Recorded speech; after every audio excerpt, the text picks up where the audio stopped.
If you go on the blog, so if you go on gentlefeast.com, there's a tab at the top that says blog, and I do have an article where I list my favorite books for summer. So I have my favorite chapter books and my favorite picture books. My favorite summer book is The Penderwicks, but I know a lot of people have already read that one, along with Trumpet of the Swan. I love Swallows and Amazons. That's included in cycle 4, but it's a great summer book about sailing and these kids on this island camping and pretending they're pirates and things. So that's always fun too.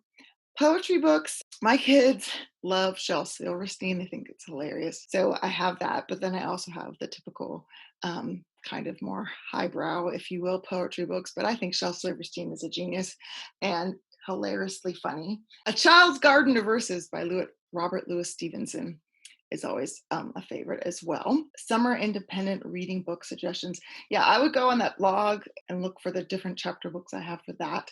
I think the key for summer reading is really to make it light. So in the summer, I read pool reads. I don't read them any other time, but in the summer, I like to read fiction that's completely mindless, and I can just sit by the pool and kind of keep an eye on my kids, kind of read the book some, but like I don't have to be like engrossed in it as if I'm reading a classic. So I think even with our children, right, to let them kind of pick what they want to read in the summer. I'm okay with that. I know some people don't throw tomatoes, but of letting my kids pick, what do you want to read for the summer? What interests you? And letting them kind of have that free time to explore.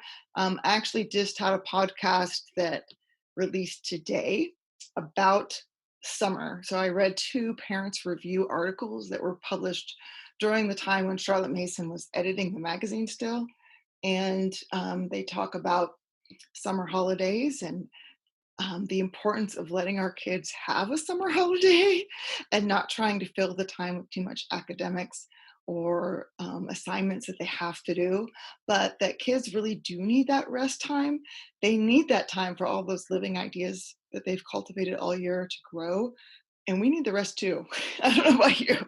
I'm really looking forward to having 8 weeks of just chilling. So yes, we need our rest too. And we worry like the summer slump, as they call it, in public school, we'd always have that term. And that evidence doesn't really show that happens. In fact, most books start back and they're reviewing stuff anyway, like a math book or something. They spend the first couple months of school reviewing everything.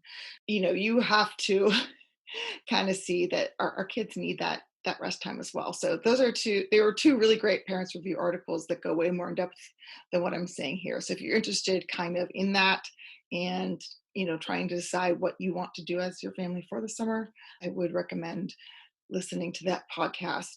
We typically do keep morning time going in the summer, and I do have my kids reading, but this year things have been quite stressful. So I'm actually I don't know. We'll see how long it lasts. I might go crazy in like a week, but I'm like, you know what? We're just going to kind of just chillax for a couple weeks and see how it goes. Hopefully it won't go too chaotic.